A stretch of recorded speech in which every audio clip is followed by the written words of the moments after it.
Right, I'm going to give people one more minute and then we'll get started.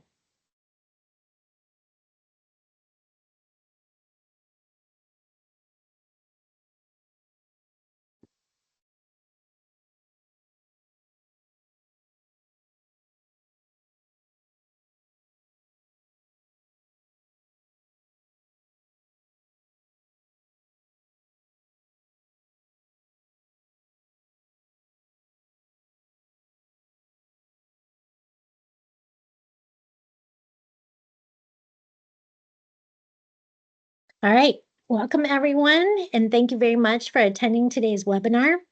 I believe this topic will provide you with information that could potentially save your business from being decimated by either failure to obtain cyber insurance coverage or just as bad, failure to have a claim denied that you may have to file in the event that you're struck by a major cyber attack.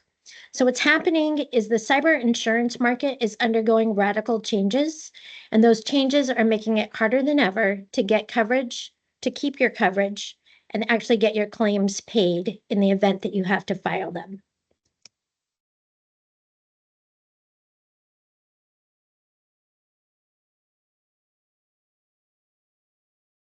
So I am Robin Howes, president of Certified Nets, and we specialize in helping businesses like yours make the most out of today's ever-evolving technologies, and we help ensure that your use of that technology is safe and secure. And that's particularly important for today's topic. So we also help ensure that your use of technology complies with requirements that are made by the folks that are in a position to create those requirements. So normally when we talk about people who set requirements, we're talking about regulatory agencies. So normally we'd be talking about things like HIPAA for healthcare, or we'd be talking about PCI for credit card processing, or FTC safeguards for financial advisors. But today, we're not going to talk about regulatory agencies. Today, we're going to talk about another group of people that help create and shape those standards. And those people also require that we comply with those standards, and those people are insurance companies. Specifically, we're going to talk about cyber insurance companies, and we need that cyber insurance just in case we get hit by ransomware or a different kind of cyber attack that potentially paralyzes our business and can potentially cost us tons of money. So I thought I would kick things off just by telling a little story that underscores the central role that insurance companies play in driving our safety standards. So I'm not sure if anybody on this call is old enough to remember this scene where once upon a time, our parents just put a bunch of kids in the back of a station wagon before we hit the road. There were no safety belts, no airbags, no child seats, just a bunch of wild kids in the way back giving each other noogies in the back of the station wagon. And if mom or dad hit the brakes just a little bit too hard, oh well, we went flying. So obviously, in those days, not only could kids potentially get hurt by not wearing seatbelts or airbags, but in general, fatalities and severe injuries from car accidents were much more prevalent than they are today. And so, of course, it made sense to add safety features to our cars. But there was a lot of public resistance to changing these laws. And automakers in particular did not want to add these security features because of the added cost. So who fought for those changes? The insurance companies. So yes, it was actually insurance companies that brought about today's car safety standards by suing the government on the grounds that consistent laws were needed to protect the public.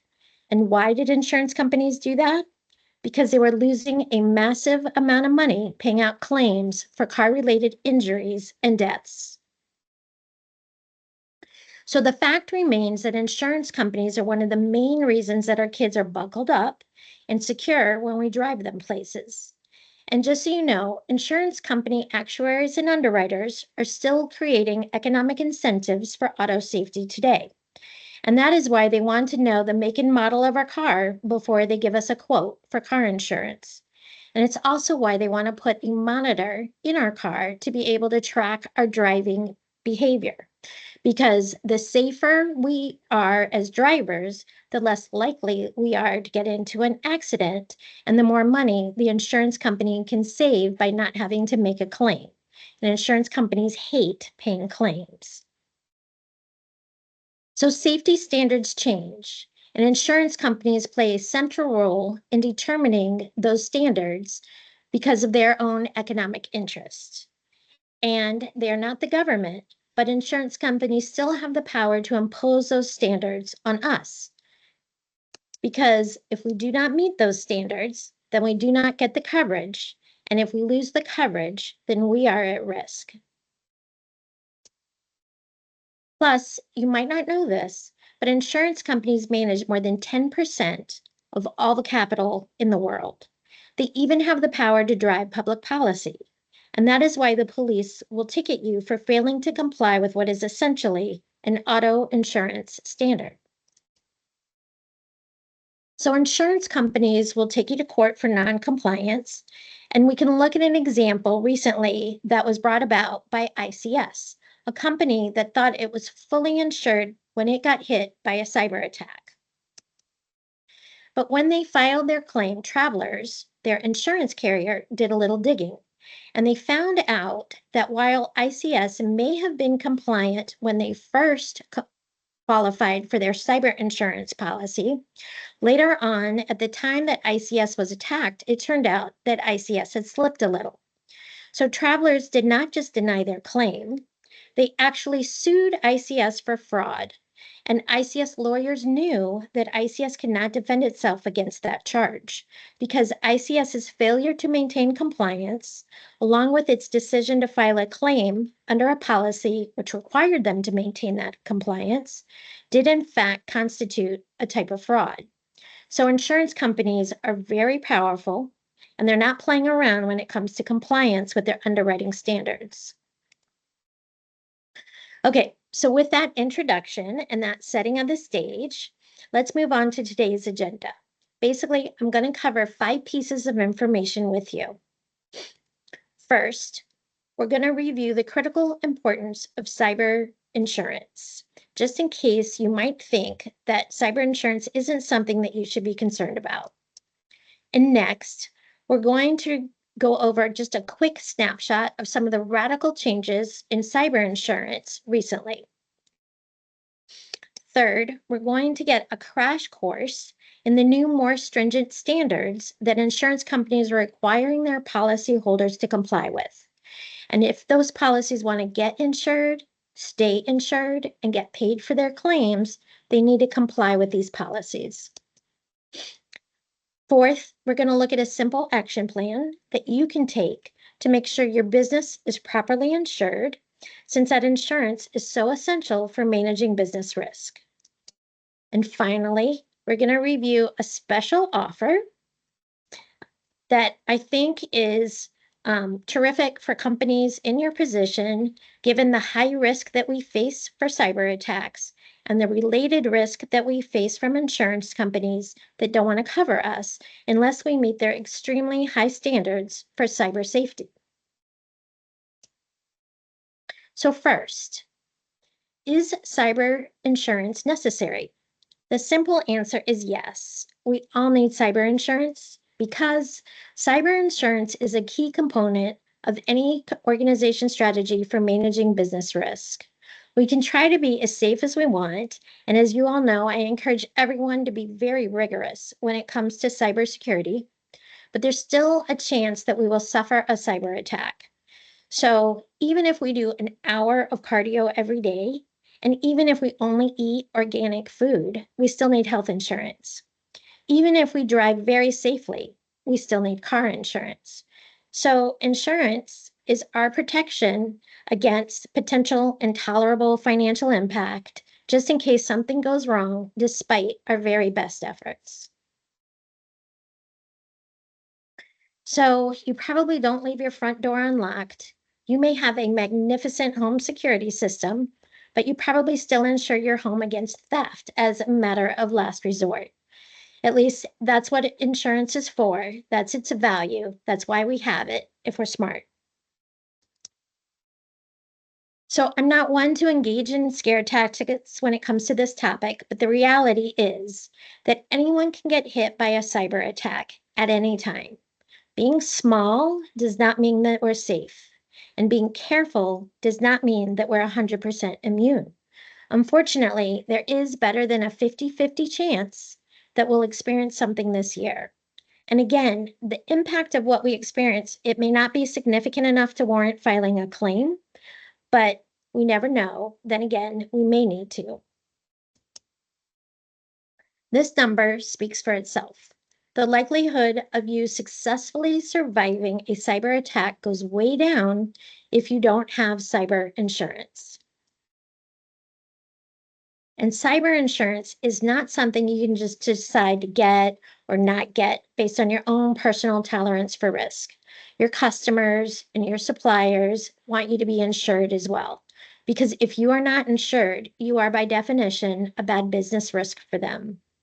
This is especially true if you're a small business and you have large customers that adhere to true best practices for corporate risk management. Plus, you may be subject to regulations that actually require you to carry cyber insurance. This is like the cop giving you the ticket for not wearing the seatbelt that the insurance company wants you to wear. It's the government saying we will enforce the standards that the insurance companies have told us are reasonable to impose on private business.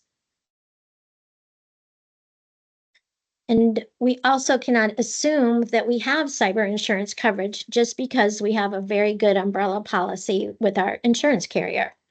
Cyber insurance policies are a whole different category of coverage. And oftentimes, the carrier that we use for hazard insurance and auto and key employee coverage does not even carry cyber insurance. You may have to use an entirely different insurance carrier to get cybersecurity insurance. Okay, so now that we covered the need for cyber insurance, we're going to move on to that quick market snapshot that I promised. So, cyber insurance carriers started to experience a financial hit toward the end of the 20 teens and into 2020. They were undercharging for premiums and not imposing rigorous standards on their policyholders. So, they wound up paying numerous big claims, and some of them had loss ratios of more than 100%, which meant they were losing money hand over fist. So, what did they do?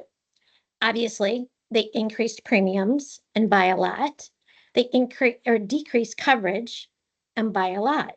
So compared to when we could spend $1 to get $100 worth of coverage in 2016, today we can spend $1.48 and get about $69 worth of coverage.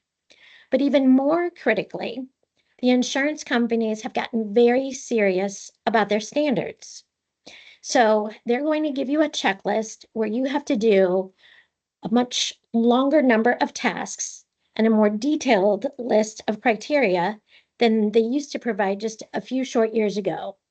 And I'll go into more detail about what those standards are in just a minute. But the key point is we are paying more for less, and compliance is a huge burden. And this strategy is working for the insurance companies. At least it's working for them in terms of profit. So their profitability is up 45%. And that is good for us in a way because that increased profitability means that there's more carriers in the market and there's an increase in competition. But while that competition may bring prices down a little bit, it is not going to change the trend towards increasingly more stringent underwriting standards. That ship has sailed and will continue to sail. So that was your 3-minute economic lesson. And now let's talk about what these changes mean for you personally. So, as I said before, we are going to be paying more and getting less, but those numbers are always going to go up and down with market forces. What is not going to change is the issue with compliance for insurance companies. So there is going to be an ever increasing strong underwriting set of requirements. And what I want to focus on with our time remaining are those standards. And we're going to look at basically 3 different areas that these standards have changed and how they impact you. So first, in order to qualify for coverage, it is now much more difficult. So insurance companies have now a tough set of instructions and requirements. So if we thought it was hard for working with building inspectors to get new building permits for new construction, that is nothing compared to how difficult it is now to get cybersecurity the first time. Second, even once we qualify, it is harder to renew. So we cannot take those renewals for granted. We are not going to be grandfathered in or given a pass just because we've been a good customer. If we do not continue to up our game, we'll be denied those renewals, and then we're like a first-time buyer all over again. And thirdly, we have to work very hard to qualify for the best rates. So just like safer drivers in safer cars get lower rates, and homes in flood or fire zones get higher rates, we have to have the same thing in mind when it comes to our business insurance and budgeting for it over the long haul. So the bottom line is it's harder to get and harder to keep, but we need it. And we're going to have to jump through hoops to get it. All right. So those are the impacts on our business on the buy side. But when we think about filing a claim, we also have implications. So there's going to be more scrutiny when we need to file a claim. Also, we have to have our act 100% together, or at least 93.5% together. There is a higher likelihood that our claim will be denied. And the real kicker is it's even possible that our insurance company will pay our claim and then come after us legally after the fact if they come across any evidence whatsoever that you are not fully compliant with the terms of the coverage at the time of the incident. So unfortunately, they can do this. So you don't just have to be diligent about the compliance to get your policy. We have to now be really serious about staying compliant every single day that we're under our carrier's coverage. And that's a whole second dimension of diligence. The first dimension of diligence is making a potential insurer happy so that we get the coverage. But the second dimension is how much more diligent we have to be to keep them happy day after day, month after month, quarter after quarter, and year after year. So let's go back to what happened with ICS when they filed their claim with Travelers. We don't know if ICS fell out of compliance the day after they renewed their policy or the minute before they had their attack. So we don't know if they were out of compliance for 6 months or if they slipped for even just 1 minute. But the fact is that at some point they did slip, and that is really all that matters. So what are we talking about here? I've mentioned a lot about underwriting standards and about compliance requirements and the stuff you have to do to get insurance and keep insurance and to make sure your claims get paid. But what does compliance actually mean? And what does success look like? Compliance success. How do we get there?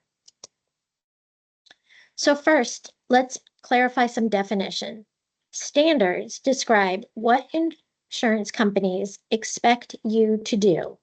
And when I talk about underwriting standards for cyber insurance, I'm talking about lots of controls and processes that you have to implement to keep the bad guys out and to protect your company's personal information and to avoid any kind of insider malfeasance. So this is stuff like firewalls, stuff like multi-factor authentication, which is what ICS had trouble with, personal information protection, data encryption, anti-malware and antivirus, data backups, but not just making sure that our backups are working, making sure they're tested for recovery. And these days, we even may have to prove that we tested them for recovery. We have to worry about our incident recovery plan, which is basically our way of making sure that we're taking steps to minimize the impact of any potential cyber attack that hits our company.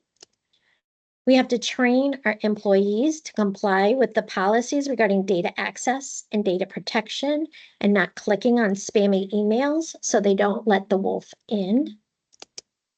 We need to make sure everybody is using strong, unguessable passwords, which can be harder than it sounds. And we also have to require that they change those passwords regularly. We have to do what we call separation of responsibilities, which basically means no one person has the keys to the kingdom. We have to do employee offboarding, which is making sure that we immediately and completely deactivate employee access privileges as soon as they leave our company and become ex-employees, another policy that's easier said than done.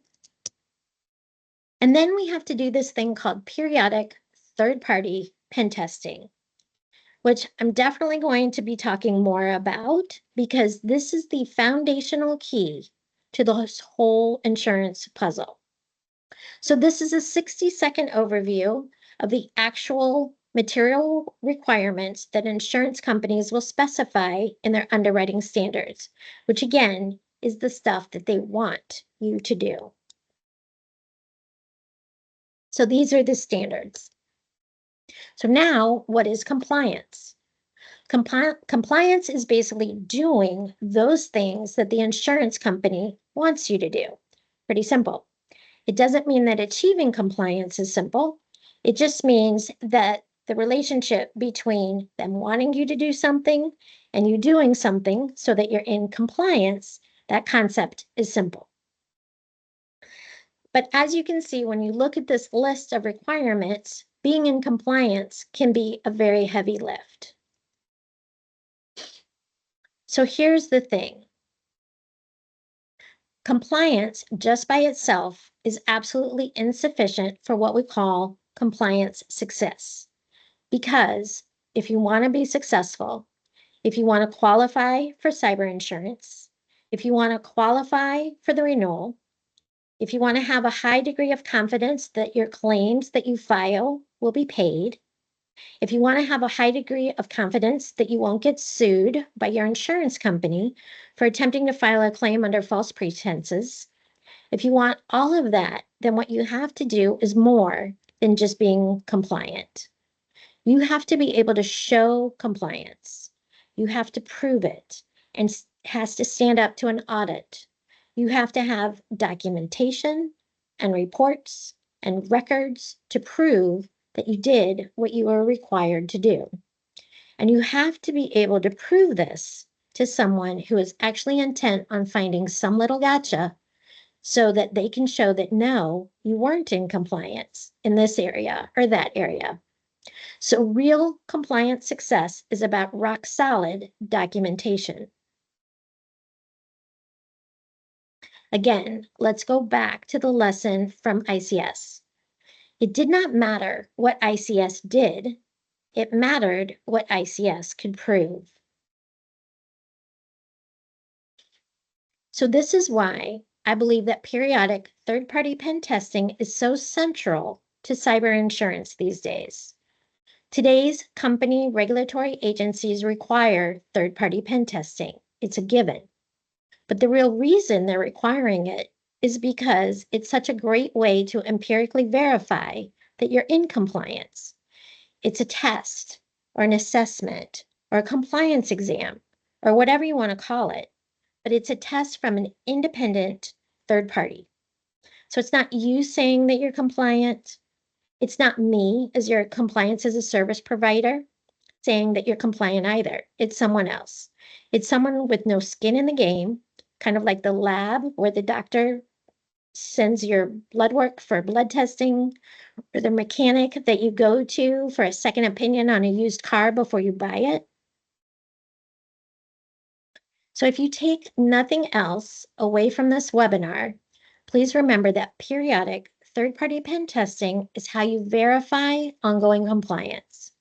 It's how you proactively discover if you're falling short in anywhere in your compliance efforts. And it's how you find those problems before your cyber insurance carrier does. And it's how you can prove that you found them and that they're fixed. So periodic third-party testing is the core of due diligence when it comes to compliance with cyber insurance carriers' underwriting standards or any regulatory mandates regarding your use of technology, no matter how stringent or lax those standards are. And once upon a time, companies like yours might have actually been allowed to assess themselves, but those days are gone. And once upon a time, it might have been okay for a compliance as a service provider like myself to perform those compliance assessments and write up a detailed report analyzing those assessments. But that is no good anymore. So I can help you to achieve compliance if you decide you want to do business with us, but I'm not going to, we're not going to do those assessments. So rather, we're going to connect you with a reputable company that performs those assessments independently. And that's how you're going to find out where your compliance problems are. And it shows that we're going to be able to work with you to independently, credibly, and convincingly verify that you found and fixed those problems. So now let's talk about a simple action plan. What can we do now to meet and overcome these challenges presented to us by the new rules of cyber insurance? Well, we obviously need to learn what those new rules are. What does your current cybersecurity provider require? Do they use standard cybersecurity insurability frameworks like the NIST framework? Or have they added their own bells and whistles? So we need to understand what those standards are that they require. Then we need to fulfill those standards. And I can help you with that. So the good thing is we're already used to performing this role. So we have expertise in this area. We don't need to reinvent the wheel. We also have work product that you can leverage so that it's easier to get compliant and it's more cost effective. I have policies in plain language that everyone can understand. We have training available for end users, and we know what technical controls to put in place to ensure that you can put a check mark in all of the boxes of what your insurance company requires. We're also going to test quarterly against your insurer's requirements by an independent third party. So if we look back at what we learned from ICS, it wasn't the problem was not that they dropped the ball on multi-factor authentication. Rather, it was that they didn't even know that they dropped the ball at all. If they had done a test, if they had found out for themselves, if they knew where their gaps in their coverage were, then they could have gotten paid on their claim. But they didn't do the test, and instead they got blindsided. So these items, learning, fulfilling, and testing quarterly, are the action items that we need to do to know the standards. This is what we need to do to ensure our insurability. On the transactional side, we also have 3 things that we need to do from an action plan standpoint. So 1, we need to make sure that we have the right coverage. So most companies are actually underinsured when it comes to cyber attacks. And that's because a lot of coverage only addresses removal and recovery of cyber issues. They don't insure you against the financial impact, potentially, of being out of commission, losing revenue, losing customers, or potentially being sued for failing to meet a delivery commitment. So I've got a white paper that is terrific for CFOs that covers this topic in depth, if that's interesting for you. And in addition for the right coverage, we have to also make sure that we are paying the right price. So we need to shop and negotiate. And again, when we're shopping, it's going to be helpful to make sure that you run a tight ship and be able to show that. Lastly, we need to read the fine print. So you want to make absolutely sure that we are fulfilling every dot and title of your carrier's underwriting requirements. And here again, I am happy to help. So now let's talk about that special offer that I mentioned at the beginning. And we actually have two special offers. So one of them is what I just alluded to. And so for everybody that's on the call currently, I am happy to review your current cybersecurity insurance or one that you may be considering. We can look at the conditions in the policy to make sure that there is nothing glaring, to see if there are any concerns in terms of how you're currently complying with those requirements, and if there's any potential gotchas. And I can do that for everybody on this call. The second offer is one where I can only provide it for 7 people. It is highly valuable and it is offered by our independent compliance provider. So the independent compliance provider that we work with really likes what we're doing and is committed to helping Certified Net strengthen our position as a compliance as a service market leader. So I can offer a free initial trial assessment for 7 of you. This assessment is just a diagnostic of your current compliance posture. It's easy and it's secure. And the information that you get from the assessment will be useful for you as you pursue your quest for cyber insurance protection at the best price. And once you get the first assessment, I think you'll understand more clearly why this is something you want to do quarterly, not just for your compliance efforts, but for your ongoing cybersecurity work so that you are on track and stay safe even as you add more computers, more applications, more employees, and whatever else is changing in your ever-evolving business. And cyber insurance requires these tests. So if you're interested for this offer, just pop me an email. Please be sure that you're ready to have this outside party. They're called Galactic, by the way, and they're terrific. So we just need to make sure that you're ready to perform this assessment within the next 30 days, because this is a limited time offer that they have been good enough to provide to you through us to support our current efforts, which include this webinar and then that policy review that I mentioned earlier. All right, that's it. We're done. I thank you for your time. I hope everybody learned something, and I'm open to feedback as we continue to do these webinars. And please don't hesitate to act on the things that we covered today.